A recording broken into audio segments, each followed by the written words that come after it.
This episode of the podcast is brought to you by Very Hard to Submit. Go to vhtsny.com and check out their kimonos, compression gear, and apparel. This is a brand we are excited to be supported by. Their gear is high quality with a clean design. Go to vhtsny.com and see for yourself. Hey everybody, welcome to another episode of Grappler Union Podcast. Paul Maloney alongside Anthony Zito. On this episode, we have Ben and Alex Salas in studio. Benjamin is a first-degree black belt under Carlson Gracie Jr., and Alex is a blue belt under Benjamin. They are out of Seamless Progression Academy. Enjoy. 8 to 6 minutes. That's what happens in that 6 minutes. You told me using any technique that works. Never to limit myself to one style. Keep an open mind. We're not here to take part. We're here to take over. In order to become more peaceful, in order for you to become better and strategize your life. All right, we're live. Salas is back in Benjamin studio. and Alex. We are here. Thank you. Thank you. From an awesome photo shoot over at New Breed Training Center. Yeah. That was exciting. You were in it as well. I was in it as well. How do you think the photo came out? Did you need approval? You're like, let me see that. Can we get that in black and white? So I was like, the guy gives you direction. He's like, okay, you're going to stand straight. We're going to stand with your arms crossed. Then you're going to do a fighting stance. And then, so I'm doing everything he's telling me to do. And then he goes, okay, look over at the light and pretend like someone's fighting in front of you. So Lior is sitting down on the bench and he's making me laugh.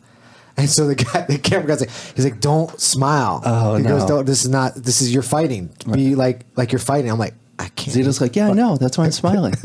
Yeah. I enjoy this. I enjoy the process. So I'm like, Lior, can you stop making me laugh, please? I don't want to laugh. Right. So I'm trying to be serious. So you have like a half smirk, Probably. half serious. I don't know. This is going to be a weird photo. It might be weird. Yeah. Aren't We'll you like see. kind of against the poster format? You think that I like that needs posters to- like we have here in the studio. Right. I like this type But- of like style. I mean, But- posters of other people?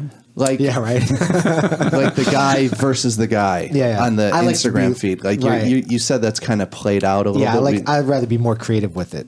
What Personally, do you suggest? I don't know. I mean, I just think like what they did in the old Pride days. Like this is an old fight poster there. With that's dope, man. That's pretty cool, but it doesn't tell you anything about the Nothing fighter at all. But it's an amazing poster. I just think it. Didn't you say something about like a short video, like a 30-second kind of Yeah. like meet the fighter type Meet of the Fighter thing Yeah. would be cool. There's a lot of cool things. But then that would turn into a whole like who could be funnier? then you got Aaron WWE. Brooks. Yeah, You got Aaron Aaron Brooks doing. He'll ruin it. You're ruining it for everybody. Jimmy Mouth from the South. That's right. Yeah. So, but Okay, good. So everybody showed up. Everyone who's on the card has to shows go up. there between 10 and 1 o'clock. And what if you can't make it? Then you have to send in your photo. You gotta send your photo, yeah. with a white background or whatever. Gotcha. So, but yeah. there Speaking was, of which, I registered for the IBJJF, and you got to send in your application and then your belt records, and both of those forms have to be signed by the professor. And then you got to send in a photo, 3x5, of your face. A copy of a government ID or something, too. Yeah, right? and the copy of the government ID. And I'm like, I call Zito, I'm like, 3x5, how do I do this? He's like, Photoshop. I'm like, is that an app? He's like, just email me the photo. I emailed it to him. He cropped it and sent it back. And I sent that in, and they rejected it. Did they really? Yeah. They're like, athlete must be showing full face and top of shoulders. And I had it like cut off at the bottom of my beard here. Yeah, you did. So I took the photo again. I recropped it. Okay. So the top of my shoulder, and then I resubmitted it because they denied it like almost as soon as I sent it in. Oh, wow. I got it back like 15 minutes later. Like, oh, damn. Jeez. Like they're pretty good. They're fast, you know? I resubmitted it like right after that, which was like 4 days ago. I haven't heard anything from them yet. I'm like, come on. So, but you couldn't register then. I'm trying to register because there's the Chicago Open's like Complete the process. 2-3 weeks away. You know, so I'm trying, you know, approve my shit. Let's go. It's, you know? I think, even worse for children because they have to have the birth certificate and all that because it's like Dominican baseball, right? Okay. They're 18 years old when they're down in the Dominican Republic. By the time they get up here, they're 14 in the youth leagues and stuff like that. Okay. So with the kids and stuff, that's a long process, really Yeah. long process. Jeez. Yeah. So are you approved? Have you gotten everything? I'm all good. So you're Okay. legit purple belt. Legit. Oh, wow. It's official. Congratulations. Thank you. Thank you. It's a boy. Yeah. So when's the IBJJF going to make it mandatory for blue belts? Because you know it's coming. I mean- but like we're missing out on a lot of money here. A whole belt. Yeah. A whole belt. Yeah. A lot of blues. Definitely a lot What of is it? blues. $40? $40 a year. Every year, right? And if you register, so say I just paid my $40 in It's calendar year. It it's ends, calendar yeah. year. So on the first, I got to pay that $40 in like, 5 months. Oh, really? Yeah. So I'm only getting a half a year out of my You're only getting half a year, $40. that's You it. know? That's Almost. it. Almost Yeah, yeah. half a Almost year. half a year. Yeah. Well, we're going to have to plan a trip to an open to make sure we get our money's worth out of the 100%. 40. Yeah. You gotta know? do something. Got to drop $1,000 on a trip to make sure that $40 goes to use. Right. Oh, boy. Yeah. So So, Ben, what were you saying about white belts competing before we went live? I guess I think that to be successful at the different belt ranks when you're competing, it takes different attributes and Right. different outlooks. And based upon their experience going in, they react to competition differently. I always think like a professional boxer, he's in the back room, he's warming up, they're working focus mitts with him, they're working everything, they're getting them all hyped, they're trying to get him pumped up, they're trying to get him just ready to fight, get him mean, get him out there. That's because he's lost the ability to drop those chemicals. He's used to being in that situation. The boxing ring is his office. That's where he's normal. And for white belts, when they go into jiu-jitsu tournaments, those 160 biochemical changes that take place, causing auditory exclusion, tunnel vision, the increased heart rate, that damages your ability to make decisions. You have all these different things that are going on, and that's why I think the white belt division can be just so rough and so mean and so tough, because it's not based upon the skill. It's really based upon a bunch of individuals who are now for the first time learning how to control their bodies and represent some of the skill that they have learned for the last month and a half, right? Right. And then when you get up to the purples and the browns, we're talking about athletes who have become accustomed to competition. They're used to having the pressure of another human being, potentially either causing them damage or putting them in a situation they're not happy, and they're riding through it. They're chill, they've been there before. I think that's the big difference. It's kind of like smokers boxing, right? I mean, the amateurs, and I think that's one of the reasons the divisions are so different and why some people, reasonably so, might be nervous rolling with beginner belts sometimes. They thrash out, they don't know, but they don't know because there's all these things going through their body and through their brain that they're just not used to. It seems that at the younger belt ranks, the white belts, they just do weird movements.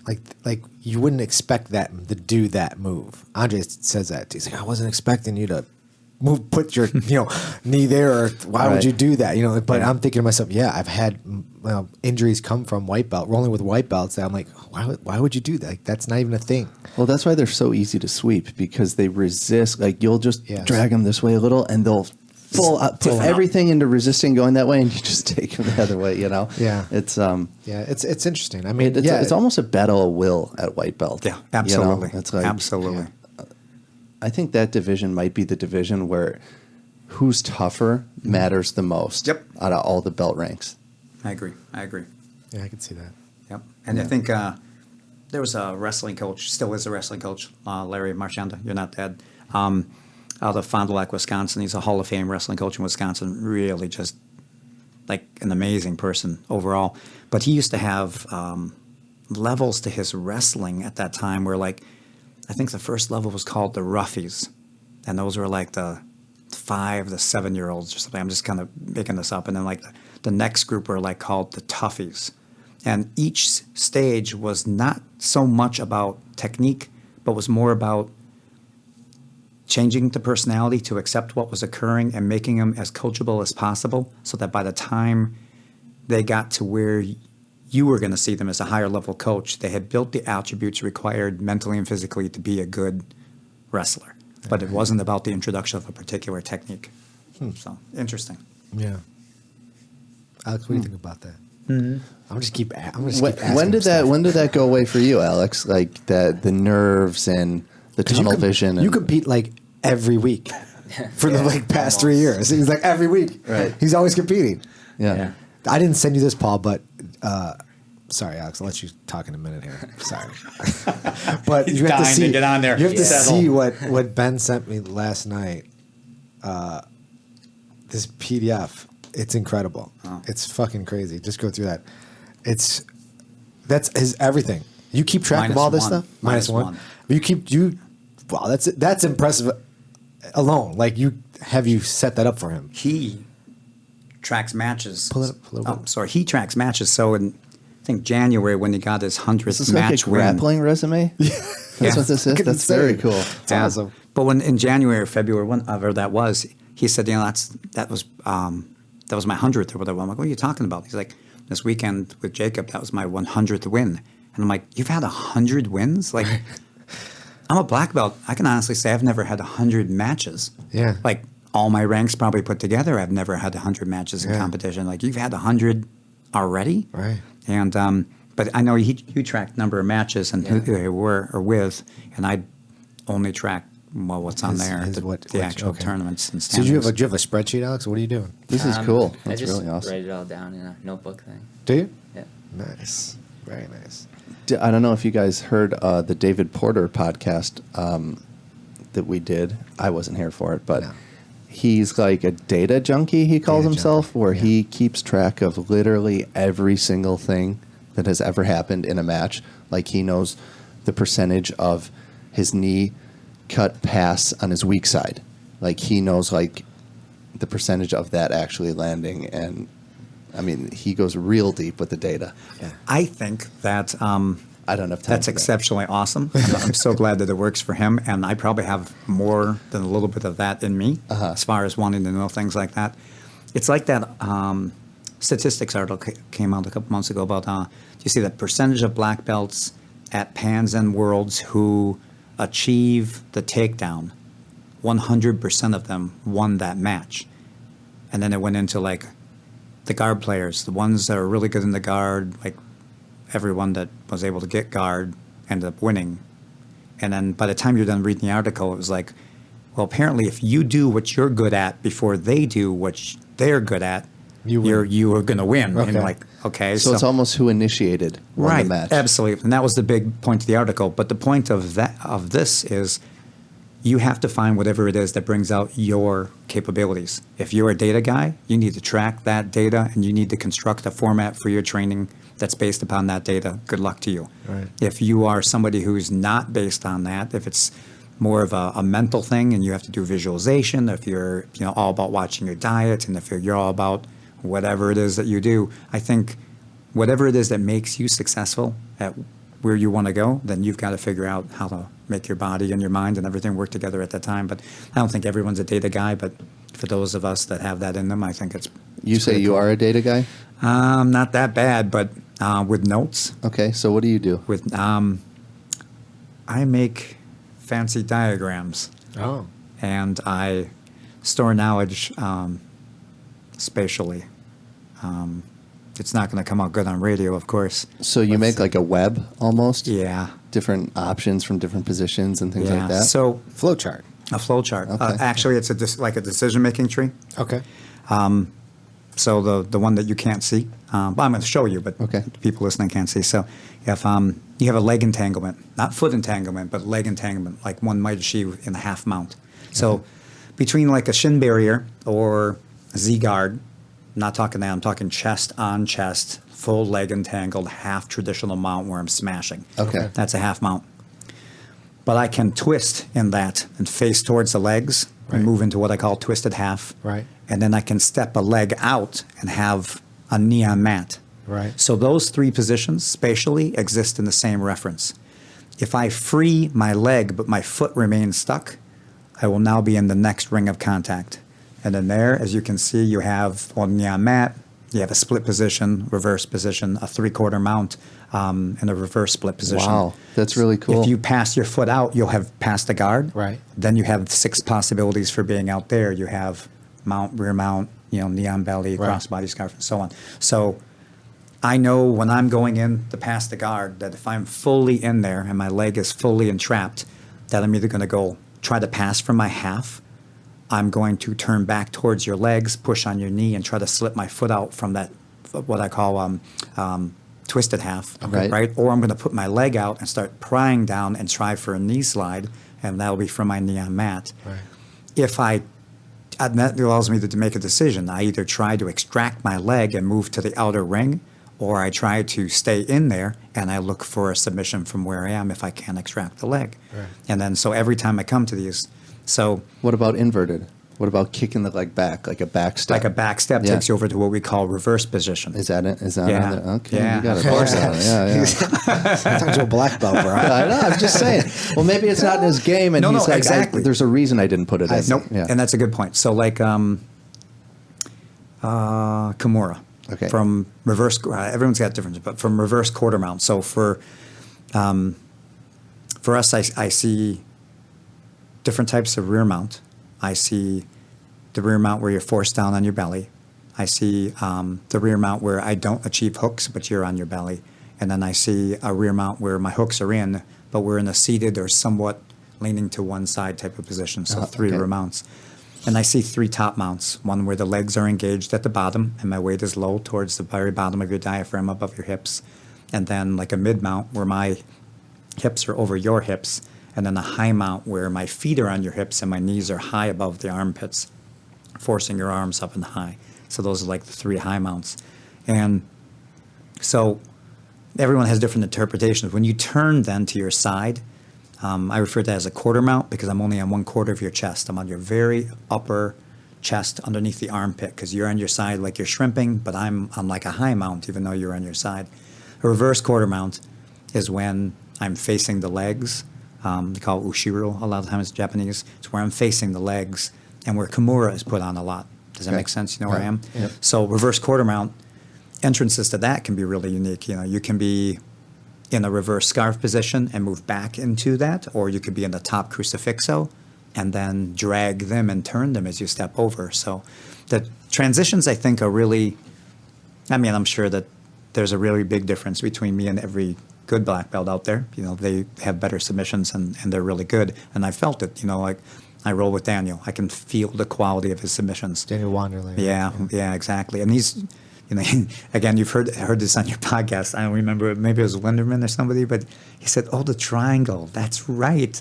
That's a technique that I see white belts being caught in, but I thought that would never happen to me again until I saw Daniel." And I was like, yeah, welcome to my world. But the transitions, I think, are just so significant. They really mark a change in growth. It's not just that you have an arm bar, but it's that you know in space where that arm bar is and how to move from where you are to where you need to be in order to achieve that. Of course, there's always quality of the technique, but transition movement, and that's everything. So, Alex, the question... Alex, you got a flow chart like that, or do you just study your dad's flow chart, or? No, I just try to remember it, but I'm sure you got more moves though than the old man. There's probably a few things you could do that he can't. maybe. For sure. I'm still trying to say close guard, butterfly guard. This is the secret. He's like flipping underneath there, moving around. How old are you now? 17. 17. Yeah. What are you, senior? I'm going to be, yeah. Varsity wrestling last year? A little bit. I was in between. Okay. I did some both. Gotcha. Yeah, you lettered last year, but you were in between, right? That's exactly what happened to me. I was JV, sophomore and junior year, but I had enough varsity matches as a junior where I got my letter. Yeah. Yep. Yeah, So now we see what happened this year. exactly. So how many jiu-jitsu matches have you had so far this year? This year, I don't know. 11 Probably tournaments. about 40. 40? Yeah, because so the average wrestling season, and now at least from what I remember from, 16 years ago, got about 30 matches Yeah. in a season. Yep. So you do a lot more jiu-jitsu matches than throughout the year, don't you? Because it's Yeah. just year-round. And But there's something about that wrestling season, that 3-month period where it's like, yeah, I had 30 matches, which is maybe half the amount of jiu-jitsu matches I had, but I feel like I had triple the amount. Like it just, Yeah. Do you feel wrestling beats you up a little bit more? Yeah, a lot more practices and stuff. So. Yeah. And it's every day, right? Yeah. And now, what age did you start at? Grappling? Jiu-jitsu? Yeah. 13. 13. See, that's good. Who was I listening to? I think Faraz Zahabi. He has a YouTube, Faraz Zahabi? Yeah. He's got like a YouTube thing where he does like Q&A. It's just like him talking into a screen, basically. Is it live? I don't know You if would it's... send him questions like right there. I'm not sure. Okay. You know me, I don't get that techie about shit. But somebody asked him, what is the best age to start a kid? This is interesting. And someone's like, yeah, I'm getting my kid in at 5 years old, and he's going to be awesome, And he's like, nope, totally wrong. He's like, 10, 11, they should start to get into it, because you don't want the kid to be burnt out by the time he's 15. Right. You want them to be playful and learning for those first couple of years, and then once they start hitting adolescence, you could ramp it up a little bit. But the last thing you want is for them to, hit their peak, which would be 16, 17, 18, and be like, I'm done. Like, I can't do it. 100%. I think, obviously, you can start your kids whatever age you want to with your children. Of course. If you had a young girl and you wanted her to be an Olympian gymnast, at what age would you start her? Early as possible, right? What age? Based on what Faraz said, I'm going to say 10. Then she'll never make it because they go in at about 14.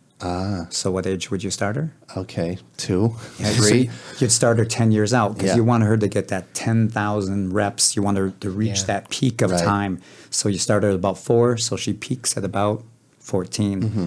So if you start a kid at 4, they're going through a lot of movements that are a lot of fun. They're learning socialization with other kids. They're learning how to set goals and achieve goals. Right. They're doing all those wonderful things, but they're not doing jiu-jitsu. Right. Those things they could have done in taekwondo or in soccer. Right. Okay, or in Boy Scouts or whatever, right? They could have done it wherever. But I think you're right. Something happens in jiu-jitsu with the student when the tactical brain comes alive. And I think if you say you'd like your students to be 21 at black belt, then 11 sounds like a wonderful age. And that means a couple years of playfulness and skill building. Then the tactical brain opens up, and then 10 years of growth, and then you're done. But I don't think that every kid is the same. Obviously, you've seen them. I've seen them at the tournaments. Yeah. There are these 6-year-olds whose brain, that something happened. That one is hunting. Right. It's not just playing. Right. Right. But for the most of us. But we don't know if that 6-year-old is going to be done at will- 15. right. Absolutely. Absolutely. Basically, like Faraz was saying, like, yeah, you could, show your kid. He's got little children. He's like, yeah, I show my kid. I tumble around with them. We roll a little bit, but he's like, no way would I enter them into a competition at 5 or 6 or 7. It's too emotionally damaging. They're crying. There's Well, if your kid's like that, I don't think all kids are like that. Again, exactly. Yeah, they're not all going to be crying. I mean, there are definitely certain kids that are a little more susceptible to that feeling. right. I agree. Then maybe you should look at that and say, listen, maybe this is the time for this. I think it's two different discussions. One Right. is where your child is and what they enjoy and Right. what they're capable of being able to do. And the other one is if you are plotting for success and you say to yourself, at what age am I going to introduce this to have maximum chance of this person still being interested in the art at the time Right. they've put in the amount of time? Because if you let's say the burnout is 10 years and you start them at 4, then you didn't even achieve a blue belt because you left at 14. Right. So no matter how hard you worked for all that time, you never earned a blue belt. Like, how's that possible? So you didn't really get anything done. Could die a white belt. You could. So you might want to wait, depending on the child, until that child is ready. I mean, at our school, they come in and they sign up, and I say, okay, well, free week, and then they come back and okay, we're ready. I'm like, we're going to do another free week. Right. And then they come back and I go, you know what? Well, I think we might do one more free week because I need to make absolutely sure that we have an understanding of what's going on here. Right. you know? Right. And So that's got to be difficult because you know the psychology of how to make this work with the children. I mean, you have the years and years of training and experience, but then you have to deal with the parent who comes in and goes, "I'm looking for this for my child," you know. And there's two different trains of thought there. So how do you go about explaining how it's actually going to work out? I don't know. I mean, that's, again, it depends on what they're looking for. I think one thing that I try to make clear is, especially at this age, you have an 8-year-old coming in. Mm-hmm. Your 8-year-old, in its mind, or she, never done anything like this before. Nothing this difficult. Okay, so learn to walk. Doesn't remember it. Was an amazing challenge. Laid flat on the stomach. Eventually had enough strength to lift the head, move it left and right, drop it back down. Eventually was able to sphinx, put its little elbows on the floor, lift it up from the neck and the chest is up, look around. Eventually got the knees up underneath it, moved to like a crawling type position. Eventually started to crawl, hit a wall. Eventually was strong enough to move up to a standing position while leaning on the wall. Started the barn door out. Started to wander out into space, fell a couple times, and learned to walk. It was an amazing step-by-step procedure. It happened the same for every kid, practically. There's always exceptions, but most of them. That every child has those things in common. Every child is going to have some things that are different. You just kind of just do the best you can with each kid. You can't answer all those questions. Who's going to be a world champion? None of them. None of them are going to be world champions. I don't know. All of them? Right. I mean, just, is the kid having a good time? Yeah. Is he happy to come to class? Is he better off this week than he was last week because of his experiences there? Right. With Alex and the kids when they started, I just wanted to have them fun. Did they enjoy it? The first experiences for them, a lot of them was doing a lot of gymnastica and doing the shrimp and the bear and moving around with each other and a lot of more playful movement. And the rest comes later as you start to try to, grow into it. Interesting. So, Alex, did your dad push you too hard too early? No. After all that? No. You're off the hook, Ben. Yeah. Well, I don't know. I think at least now, I don't know if I pushed him too hard early, but at least now he pushes me. You wouldn't let me compete at first. Huh? No. Made him go watch, right? Wasn't happy with me. Yeah. Oh, really? Oh, you wanted in? Yeah. Oh, yeah? And even now we're debating the Chicago Open right now. Like, I'm thinking, it's a week before a fight to win. I don't know. Yeah. He's like, there's only 4 people in the division so far, so. He's doing it. And he's doing it, yeah. He already Point played, at me, he right? played that card Yeah, already in the of car. course. He's like, Anthony's already registered. I'm like, yeah. Yeah. Well, who do we have in here? I think it was Brick Welsh was saying we were talking about Matt Layton's performance on a fight to win, like maybe 2 or 3 fight to wins ago in Chicago. And he's like, yeah, I rolled with Matt that morning. Like, we rolled balls that morning. Like the morning of his fight. Yeah. I heard that. Yeah, well, I mean, So, I don't know. What's the thought behind that? Is it just like, let me blow out the nerves, or no. And for me, you're talking about? No, I'm just saying, I don't know. I think I would like to roll before I compete if I could. But you know, Not go crazy, but Ben, just to flow it. Your concern is that there might be an injury at the Chicago Absolutely. Open and you can't fight. Okay. And then your thought process, Alex, is, hey, let me get even more work in before my match, right? Yeah. Yeah. So how do you balance that one, huh? It's a gamble, right? It's just a risk. It is a risk. The for younger sure. you are, though, take those risks because, I don't know. Us old guys get injured. Yeah, we do. We're take thinking injuries. like our age. We're not thinking like his age. Yeah. Where it's like you could tweak your knee and 2 days later be like, oh, Did I tweak that? Did I tweak Totally that? fine. No, I didn't. It's fine. Yeah, it's just like it repairs itself so Right. quickly. Yeah. Like Wolverine. I think frequency for us is really the trick too. I mean, he'll compete next weekend at Naga, Wisconsin, and that'll be his 3rd tournament this month.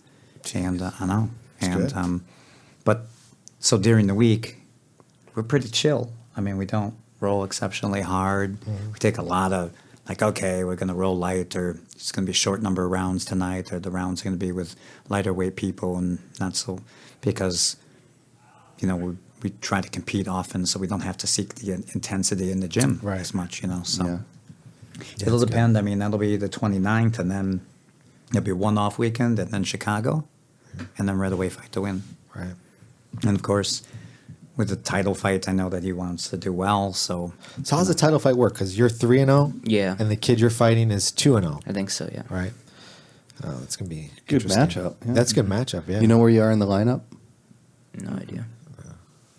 Because normally you're one of the guys to kick off the show, right? Yeah, but last time all the purple belts were before the kids.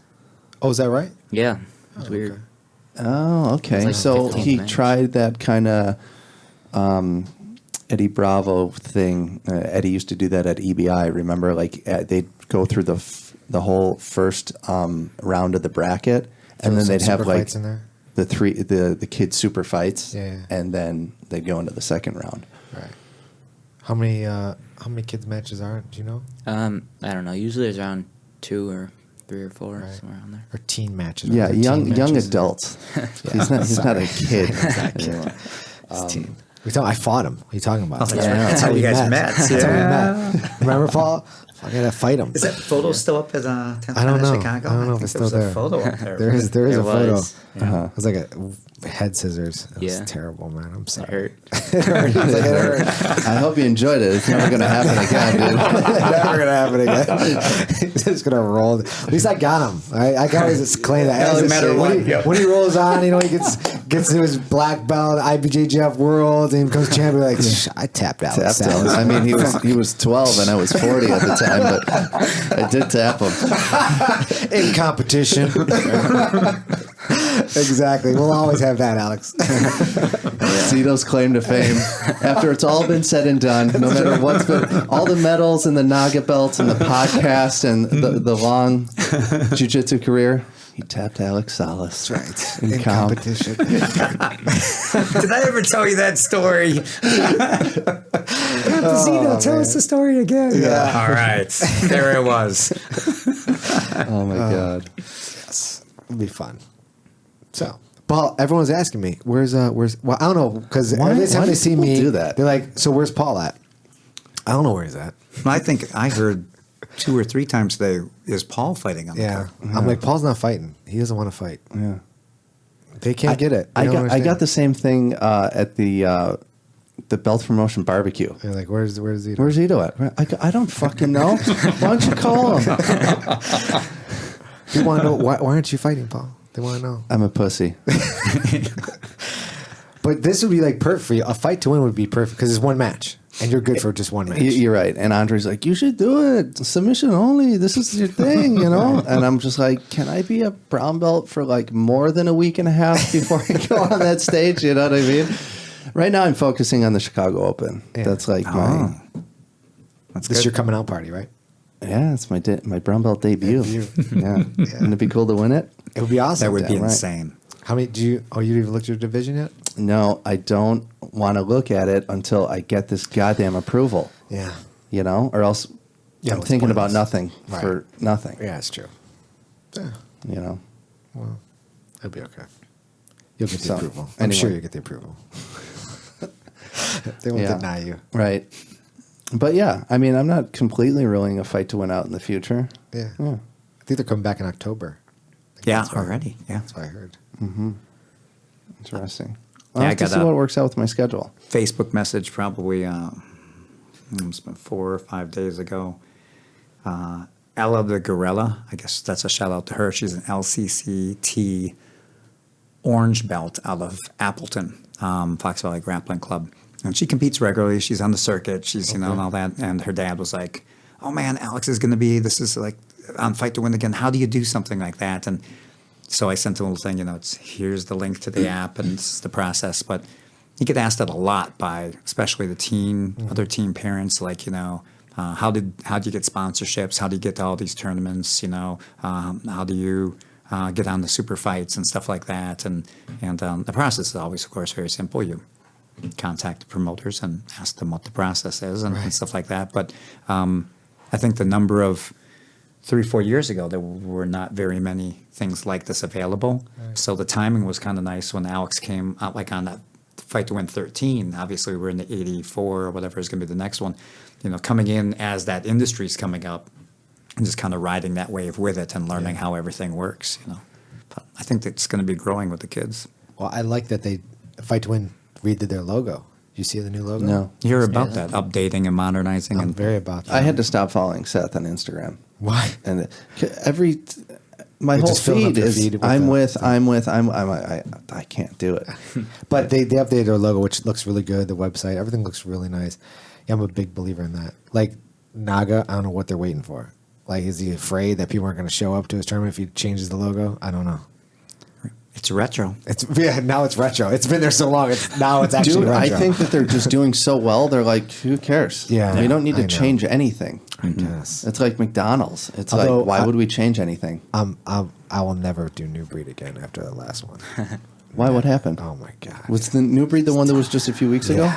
What's Andre, going on? Andre tells us, he goes, no, never again with this tournament. Never. He goes, I'm not coming. Don't sign up. I'm telling my kids, don't do it. It was just a shit show. I mean, they had all the times were messed. It was just not good. It was. Oh no, It wasn't good. It aesthetically looked nice. I mean, Right. everything was, the mat space was nice. I never and competed at New Breed. It had a decent reputation of hosting. I don't it. know what's going on with it, but I don't know what it comes down to. Were you guys there? Yes. Yeah. I part of the problem is that I think, my opinion, first of all, they're one of those groups out there that's using smooth comp.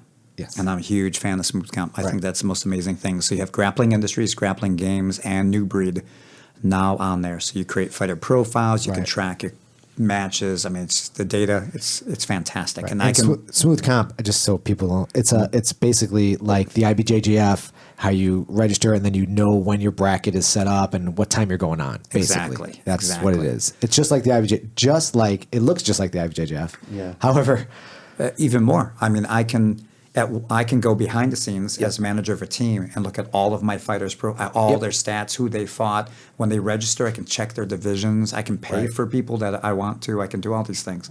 But there's going to be a lot of growing pains when you move into the system and your clientele doesn't understand. So New Breed, for example, didn't have anyone in the bullpens lining up to come out to the mats. So because of that, there are these huge delays and stuff. Well, they don't have people in the bullpens because people are used to the old system of where when you call my name, I'm supposed to come over there and find out what's going on.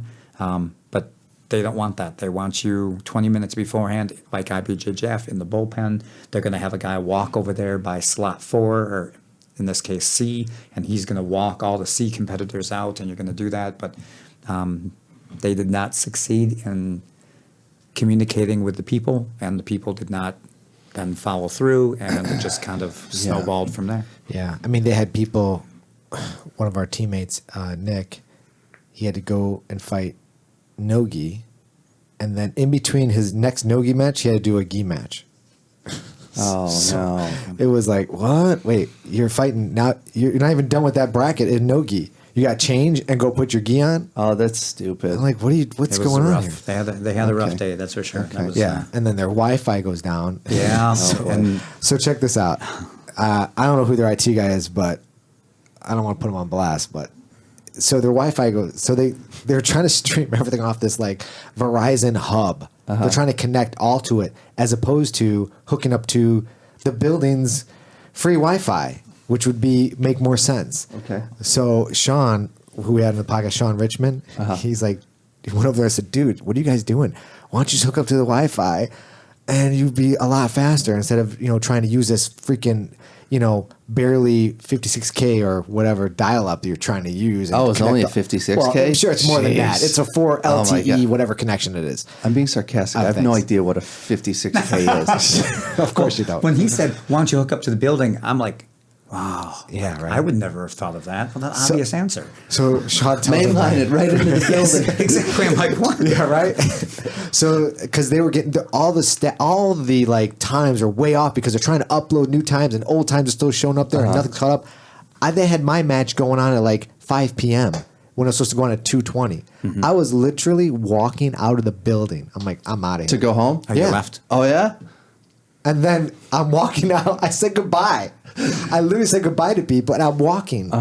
And they call my name over the big speaker. I'm like, wait, what? So I couldn't warm up. I had to go run and put my clothes on, and then run back out to go fight. That would drive me nuts. I'm like, I lost referee's decision 0-0. Still have yet to score a point in competition. Oh, fuck. I can't do it. I don't Do you know. guys know Zito has never scored a point in competition? Really? Yeah, In IBJJF. in IBJJF. Wow. I was going to say, because No, I've seen you right. win some tournaments. So how did you do that without scoring any points? He'll win by ref's decision. He'll win by an advantage. Yep. He'll win because the other guy got a penalty, or he'll win by submission. Right. He's never scored a Never point. scored a point. Crazy, right? Wow. Paul loves it. I love it so much. I don't know the odds. Yeah, right. Nobody's done that. Shut up. Nobody, no, seriously, nobody has probably as many W's as you have and has never scored a point. That's impossible. No, isn't that terrible? So now in the submission only realm, Yeah. you still can't score any points. No. So you're going to go, you're Yeah, going to he's train gonna hard, you're going to destroy. fight Paul Doe, you're going to Doe, win by submission, and still, And not score. Right. you I could got- keep this going forever. Forever. It could be just my thing. Is he going to score? Nope. No score. Anthony, That's harder scoreless to do Zito. than not to. There's the fight, You know, scoreless. That's so hard to do. Like if you took a guy and said, "Look, I need you to win this match, but I can't. You can't score." You know, that's hard to do. You know. I guess. Yeah, you're right. Because I'm not taking him down. Right? Yeah. I'm not taking anyone. I'm not going. I'm not shooting a double leg. Don't tell him that. I'm just saying. People know that by now. Yeah, they do. Bruno, you're going to need to take that part out. Is this a we're not little shooting- reverse psychology Yeah. from Zito? Maybe We I'm know going to he shoot that listens. double leg. Yeah. It's coming. Me and Javi are working on it. Blast double off the stage. AJ Agazarm stuff. Who did that? Ben Henderson. Yeah, Benson Ben Henderson. Yeah, That was great. Blast double. Yeah. That was awesome. Man. I don't know. We'll see about that. So no more New Breed, huh? No more New Breed. What's with that name? Why would you name a tournament that? I think they're from Florida. Yeah, but don't you get branding at this point? It's been figured out. You use the letters. IBJJF, ADCC, UFC, NFL, NHL, NBA. Like we know what works. Right. Naga even. Naga. Yeah, Naga. Naga's Exactly. You know, Bellator does not work. Right. It's so New sad. Breed, you know, come on, guys. Call it something else. Call it something else. It's interesting. Fight to win. FT. It works. Yeah, it does. That works. Yeah. Yeah. I what grappling games you're not? No, right. It's a clever, you know, name, but still, you gotta have the. It's you funny know, though, the folders in my computer say GG, and then I put a number. G squared. G G squared would be good. Yeah. You know, Yeah. you get the G with the little 2 up top. That's all. It's a pretty cool logo, right? If you'd have to create it. That'd be clean. That'd be a clean design, It would be Zito. clean. Yes. What's your favorite tournament, Alex? Oh, Tournament rule tough set, just Yeah. the whole atmosphere, what's got the package experience. for you? let's break it got down the though. package? What's the okay? The package. Okay. Well, I guess I like IBJJF the best, but Why? I don't know. I just like the setup. You like the setup and the professionalism and the organization and probably the talent pool that rolls through Yeah, too, yeah. right? I mean, it definitely is the tournament that attracts all those things. I agree with you. It's my favorite as well. What about rule structure? I like submission only a lot, but I don't know. And I know you Doesn't like matter. the round robin format sometimes. you Yeah, know, it's with- pretty good. Yeah. That's definitely for a younger man. Yeah, it is The for round sure. robin. No, I won't join you on that one. Yeah, I'm good. I had 8 matches that one day at Grappling Industries. I'm like, He fuck had this. 10. Yeah. 10? Yeah, we had 10. Jesus. I mean, definitely get your money's worth for sure. And you definitely get enough fights, but Yeah. that takes a toll. I mean, I couldn't even. No, I was in the 20-year-old kid division or men division, whatever, adult division. No good. No. No good. I lost all my fights. I lost them all. That was brutal. That was a brutal You're day. lucky you got out of there alive. You know what I mean? Like losing the fight's one thing, but My like arm was a little crunchy. these savages were. One arm was crunchy. Yeah, Remember that? Oh, you did have crunchy elbow. Yeah, I did. Yeah, Yep. Learn to not keep my arm out there extended so much. yeah, and you also learn not to fight 20-year-olds anymore. That's also true. That's also Yes. No need for that. It's always okay for one match.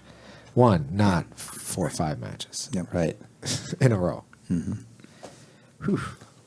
Yeah, I like. It's hard to find a better rule set than fight to win. I mean, it's really great. You know, it's like I submit you, you submit me, or we have 3 judges saying who they thought won. But they don't allow reaping, which I was kind of shocked. Well, if there's no No-gi, they do. Oh, really? No-gi's anything goes. Heel hooks, reaping, all that. So just in the Really? gi. yeah, just I in the don't think gi. I ever noticed No that. reaping. Well, I mean, why I say no, because you can not do you could reap and not go for a heel hook. Right, but if you're going to reap, you might as well allow heel hooks. 100%. If you're going to allow heel hooks, why would you not reap? Yeah. No, So no, it goes it- both ways. Right. I just think that you could allow reaping and not allow heel hooks. I think you could do that. Okay. Well, Well, all right. What would be the 'Cause point of reaping then? there's a position I that guess I'm confused go still. to a really, really interesting straight ankle lock. I suppose. Yeah, With just the lock reap. it down tight. Yes, Yeah. exactly. They wouldn't be able to push the foot They wouldn't off. be and able to hop- do They okay. would not be able Yeah. to push All the right. foot off. Exactly. Right, with that. So it'd be that but position. but I guess as soon as you allow reaping of some sort, even if it is to secure the position, then we might as well just allow the heel hooks. Right. To me, they go hand in hand. They just kind of go together. If Yeah. you're going to do one, just do both of them. Right. But what bothers me the most about the tournament rule sets, and this is for all the promoters that are listening, I want every belt rank to be allowed different submissions as you go up. I don't like it when IBJJF has blue belt rules, and then at purple belt, they allow the same exact rules, just a different skill level. I figure with every skill level, I would like more access to submissions. Add something. Yeah. Add something. Yeah, I add 100% something. agree. That's with you. how You know, I know that- you're going to be a higher level Yeah. because now you're allowed to do these. Right. That's a good point. I mean, once you hit brown, it's like, okay, now we have calf slicers, bicep slicers, toe holds, and knee bars. Yep. Throw 1 or 2 of those in at purple. Absolutely. Throw in the toe hold Yeah. and the Knee bar. bicep slicer or Knee bar. something Knee like bar. that. Yeah. Yeah, knee bars for sure. Bicep slicers, keep those way out. Yeah. Yeah, But don't- wrist locks are available for everybody. That's fine. Yeah, but of course. bicep slicers, I like them a lot. I really do, and I teach them and I do them frequently. I was in Thailand last October. I was hitting a couple bicep slicers, and the professor there is like, "Hey, Benjamin, try to cut down on the bicep slicers in class." And I'm like, "Oh, I'm pretty good at them. I like them. I'll be safe with the guys." He's like, "Yeah," and he shows me his arm. This is Professor Laval. He's got a gully that runs probably 5 or 6 inches up his arm. Just Oh, God. deep divot. And so he tells me the story of how he's like a blue belt. And Carlson is having the inter-school tournament. The top 2 guys in every weight and every rank, they're going to represent all the Carlson schools at the real big tournament. So this is what matters. This is the fight to the death, so you can represent the Carlson team. And he's in there. He gets caught in the bicep slicer, and he says, "There's just no way I'm going to tap to this." And he doesn't. He wins that match. He goes on to lose at another match, but he does win that. He puts up with it. But he gets home and tells his mom, "My arm's not feeling right. There's something strange." She's like, "Put some ice on it, elevate it, to be okay." The bicep slicer cut a vessel. And during his sleep, he got compartmental syndrome, where it swells up so big that blood will not pass in and out anymore, and it starts to go gangrene. Woke up in the morning, had to be rushed to the hospital. They slit that thing open, dumped the blood, and then they had to go back in and find the vessel, and they thought he was going to lose his arm. Wow. And so it's not the muscular damage that you're really worried about, although, of course, that's what hurts you for weeks afterwards. The potentiality is that the vessel can be damaged during a tight lock, and you're not going to feel pain on vessel damage. It's not like, you pinch your skin on the top. Right, that's right. one thing. Yeah. But you're not going to feel it in the same way. And I had no idea how dangerous those were. And I was Neither did anyone else listening. You I was just like- dropped some real I was knowledge like, right there. Rudge that. No bicep slicers on white belts because they don't know. Yeah. They don't know. They have no idea. Right. It's just, like like Omar, when he came up to my place, he's like, you can't be a 10th planet black belt until you've heel hooked the white belt, you know? So it's the same type of thing, you know? Like, okay, I'll drop off the heel or the biceps lasers on white belts, you know? Right. Okay, roger that. Yeah. Jeez. But yeah, that was, so I keep that in my head now. Every time I teach or do biceps lasers, like, okay, a little bit of warning. So you're a tough guy and you can put up with it. That doesn't mean that it's going to go well. Right. You know? Ouch. Yeah. Yeah. Yeah. Live and learn. Yeah, you hear of a lot of arms breaking in those too. Guys not wanting to tap to them and Muscle tearing. someone free just and stuff hips like in that. real good and pop. Yeah, he runs Phuket Top Team. So big internationally known jiu-jitsu program, internationally known gym, all those UFC fighters training out there and stuff like that. And he's a really good professor, really good. Yeah. So how's your school going? Good. It's going good. It's going. We got our school picnic this weekend, right, Alex? Seamless Progression Academy Yeah. in Wisconsin. Yeah, we've got my main academy in Stockville, and then I got 3 affiliates in Wisconsin. 4 Winds Martial Arts in West Allis, Legacy Martial Arts in West Bend, and Lake Country Martial Arts in Heartland. And we're going to have like 60 or 100 people out on the Upper Lake Park in Port Washington next weekend, having like a taco bar and nice. playing whatever those games are. Bags. Bags, exactly. Yeah, And, horseshoe, all yep. that, yeah, And we've got What's it called? Bags. Yeah. Cornhole or Cornhole, bags that's or right. bago. Yeah, bago. Yeah. And we've got, I really want to do well. So if any schools are planning on going to Naga, Wisconsin, I guess you're forewarned. I really want to do well on the teens and kids on this one. So I got a hold of Maxim, Armando School in Indiana, and he's bringing up 10 from there. So he'll be storming in. And we got a hold of Choka Yu up in Toma, and he's bringing down some. And so we're hoping to get the Carlson team to converge. And then we're having no-gi practice at my place at 6 to 7:30 on Friday, a gi practice at my place from 10 to 11 Saturday morning, and then we go to the park, have a picnic, everyone goes back to the hotels, and then we swarm Naga on Sunday. Nice. And get that team trophy. Yeah. Nice. Yeah, I don't know why that's so important, but for some reason I really want to have that again. So Yeah. When was the last time you guys got it? every year that my school's been open. There you go. That's tradition. It's because you go in with that attitude, Yeah, right? yeah. We're going to swarm. Yeah. We're taking over. Well, it's everyone's got Ben's giving different- some sort of Braveheart speech before he goes. Well, like apparently, Brasa 360 is a fantastic school. They must have given that speech at the Grappling Industries this spring. I didn't know they had so many people. They came in really? and smashed the place. And then, like Combat Corner, I think they're pretty strong there. And I think different coaches maybe give the speech about different places and stuff. Yeah. We did really well with adult at Grappling Industries. We took 12 last week, but this is going to be for the kids. I want all the little ones in there. So Yeah. it's going great. We got lots of new faces. We got lots of good retention. Alex is in like all the classes. I mean, he comes in the morning at 11, does the adult class to 12:30. He's there with me like 4:30 for the 5 o'clock kids class. He helps with the little kids till 6. Then the more advanced kids till 7, and then he trains another hour and a half for the adult class. Awesome. Unless it's a Rufus Sport day, and then he goes down and spends all the time with Daniel twice a week when we go down there. Or Does he get to train? Alex, you train with any of the Pettis brothers or anything like that? I haven't rolled with them. No? they're in the rooms. They're in the training. rooms, though? Oh, Yeah. yeah. Training? Oh, yeah. I mean, What about Woodley? Is he around?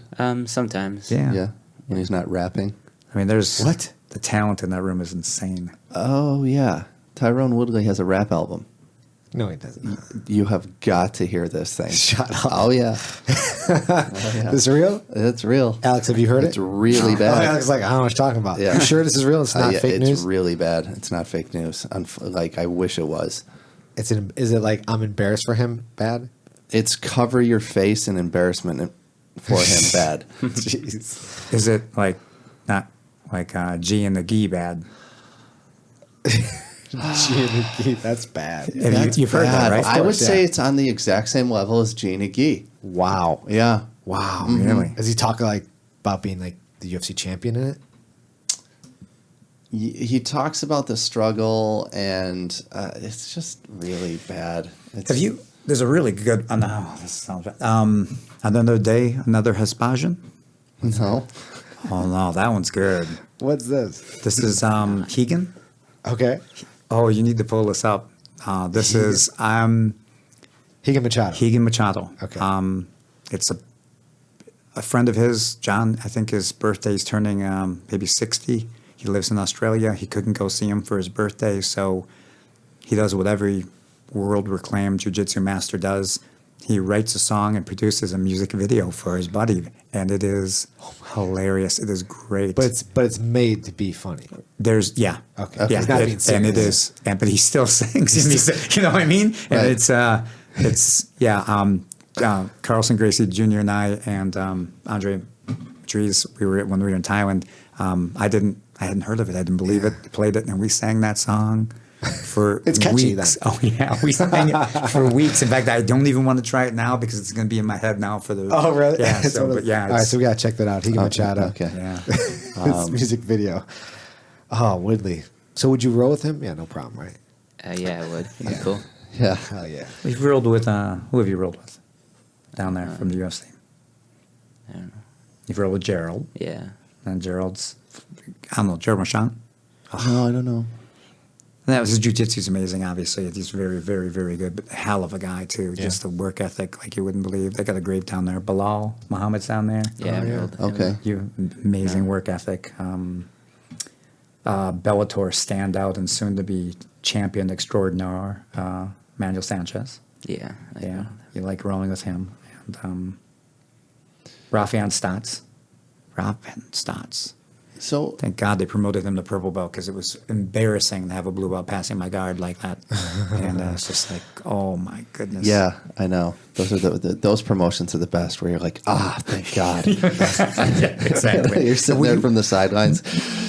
Nobody's clapping louder than you. You're like, thank Christ. Yep. And he's the VFC champion waiting to get his UFC call, and that's you just win a title, and then you can pass my guard all the time. I don't have any Right. problems, But Exactly. yeah, but there's a lot down there, a lot of young ones too, and nasty. Now, Nate. are they like Daniel is who's he? He's a Hoyler guy, right? No. What? Daniel Wonderley? Daniel Is it Wonderley's- Carlson? it's Who am I Carlson. thinking of? You think, RJW. Okay. JW. Right. JW, right? Yeah. Sorry, getting my Wisconsin people. Who's got very good jiu-jitsu as well. Right. JW, no slouch, very good. Okay, so Wonderley's Carlson guy. He's right. black belt under Gutenberg, Carlson Gracie team, and then he lived with Senior, like lived with Senior here in Okay. Chicago. So yeah, like roommates, just two of them. Okay, so he teaches out of Rufus Sport, or Correct. he's the jiu-jitsu coach at Rufus Sport? Like, does he have his own school, and then he No. goes in there to teach the No, guys? he works for Duke. He works there. Yep. So, does he do a lot more no-gi, seeing how it's kind of, catering to the MMA? It really was the. I'm sure you guys are going to have him in, but it was the perfect storm. I mean, Okay. but perfect time. Everything just lined up. In my opinion, first Daniel's sport jiu-jitsu is phenomenal. I mean, Right. if you haven't seen, he's the Brazilian national champion. He's the American national champion, gold medalist. I mean, his IBJJF titles stand for themselves. His sport is great, but he's just been in the right place at the right time with the right masters around him to have picked up all the dirty old type of jiu-jitsu too. So not only does he have a straight up high level competition game, but he's one of these unusual black belts that you can put in the room with a high level UFC fighter and he will catch them. And there's nothing they can do about it. That's not true. A lot of the masters are too old. A lot of the coaches are not active through injury or age. A lot are not still sport, but there are very few people that can leg lock and foot lock like him and then go out and do an IBJJF where the techniques he would have been doing earlier would have been illegal. Yeah. You know what I mean? He's got It's a great all-around. yeah, grappler. yeah, Okay. and he has a lot of areas I think of great depth. Yeah. Good coach. Yeah. No, the reason why I ask is because when CM Punk was fighting, not the last fight, but the one before that, they kind of went into the camp and we're shooting tape of his camp. And they just showed at the end of the class, I think, that, well, they were wearing gis, and he striped them up. Daniel, I think, striped up CM Punk, if I remember correctly. And I was like, okay, that's interesting that they're wearing gis before the MMA match. But, you know, Andre kind of swears by that, too. A lot of people do. Getting your jiu-jitsu, like, really crisp and sharp. So is Damian Maya. Right. Yeah. Training the gi. You know, you just have to be able to hit that switch in your head. Like, okay, now I have a different set of handles. Now I'm going to monkey grip everything and get my underhooks and, you know. Yeah, I rarely have any problem, Yeah, me personally, transitioning from gi to no gi. It doesn't really. Maybe sometimes I'll accidentally grab the short. If it's, you know, I'll just put my fingers together, be like, okay, I can't do that. I can't Yeah, get it yeah. open. But that's not even an issue. But for me, collar ties and underhooks and it just Right. comes naturally anyway because I probably 'Cause you started started no out, gi. yeah. So maybe it's a little easier for me.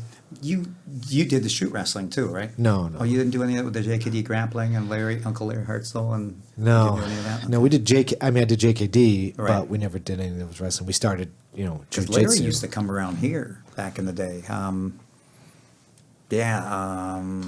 can't think of, besides Dion, there was, name some of the JKD guys. Pellegrini. No, the Jeet Kune Do guys from Chicago. Not that. I know you're going to name them.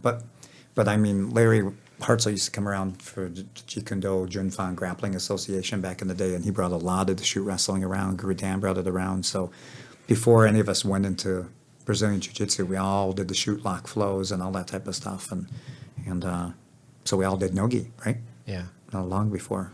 Well, you were showing some Silat today. Yeah. Dan Asano still trains. I know. And it's his birthday coming up. Happy birthday, Guru Dan. When's his birthday? I want to say the 24th. I'm bad. I don't know my dad's birthday, so I have about as much chance of catching my father's birthday as Guru Dan. It's around 24th, 26th. Mine's the 26th. Is it? So I think he's 2 days older. I'm going to guess the 24th is my first guess. 2 days older than me. 26th. Well, my birthday is Andrew Cabalas, this other Eskrima guy's birthday, so we're the same one. But yeah, I showed that little Silat today, and I've been like doing that. a lot of. I like that a lot. So we were at the New Breed, and Alex Seaver you guys were talking about Silat and about Krav Maga and stuff like that, and they want to know, what a Silat what it looked like, and Ben showed him like an armbar, like A traditional Silat. Silat. Let's see a lot. Okay. Silat, yeah. Yeah. And when he did it, I'm like, yeah, that's dope. It's so dope. It's really cool. It's such an interesting perspective, take on the armbar. Yeah, nothing was new. Yeah. Just how But it tastes. how it, yeah. Well, it looks like we got our guest technique video. Oh, yeah, we can definitely do Nice. that. It's really cool. Nice. It'd It be might be clever. nice to contrast it, because like I was saying, the shoot feels a little bit different than the jiu-jitsu, which feels a little bit different than the Silat, and they maybe even are teaching sometimes the same type of principles. Yeah. Yeah, Yeah. I love that. Love it. Now, Ben, you're pretty big on exercise outside of jiu-jitsu for jiu-jitsu and for rehabbing the body. What are you doing now these days? Yeah, I'm big on that because I'm not big on it. I'm like, we were just talking with John. How do you say his last name? Tuja? Tutai. Tutai. We were talking to John Tutai. I'm big on it because I 'Cause we're getting realized that- old. yeah, I mean, I bought a Bulgarian bag the other day from Ivan, so that I have What's one this? in my gym. What's a Bulgarian bag? All right, so there's this crazy Bulgarian wrestling legend, Ivan. He owns a company called Suples, Suples. I own like a dozen of his throw dummies in our gym, so we'll line these up with our kids, and we'll go like,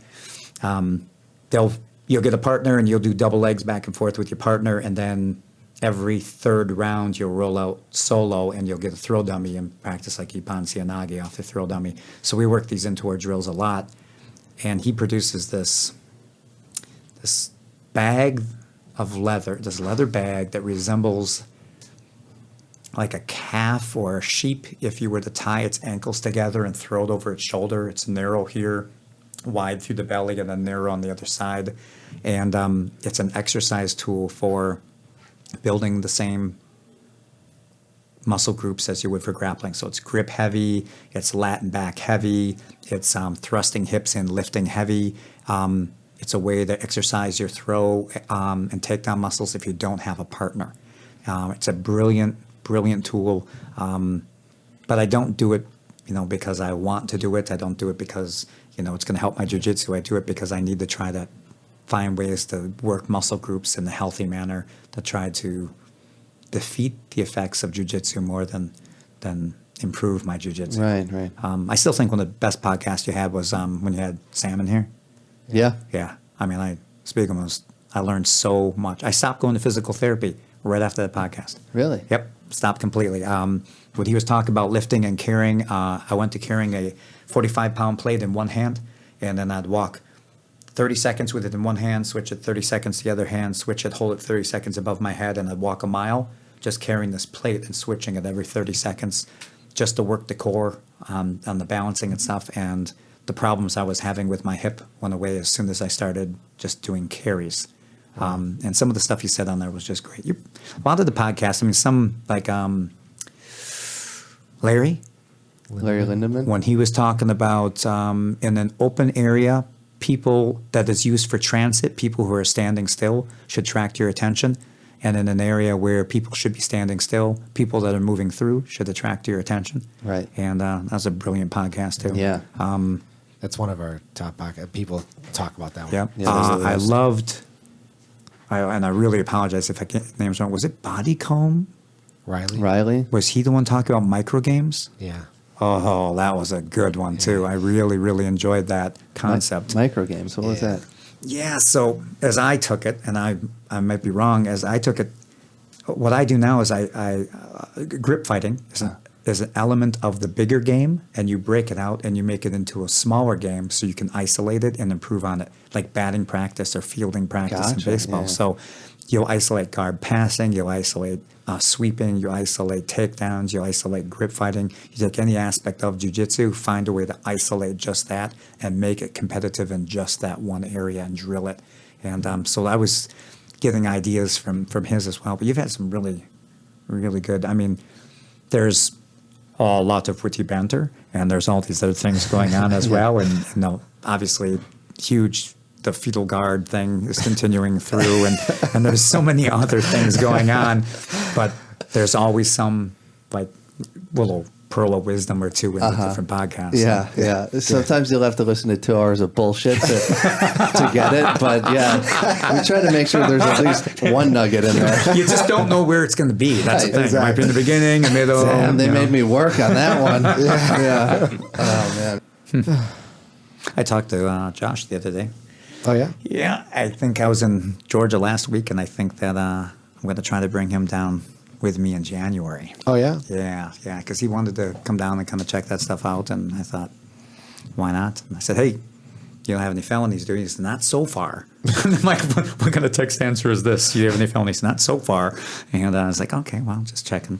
And but I think he'd be a great assistant. He's got a solid background, and he pick up the material really well, and he might enjoy it. You don't know. So, Yeah.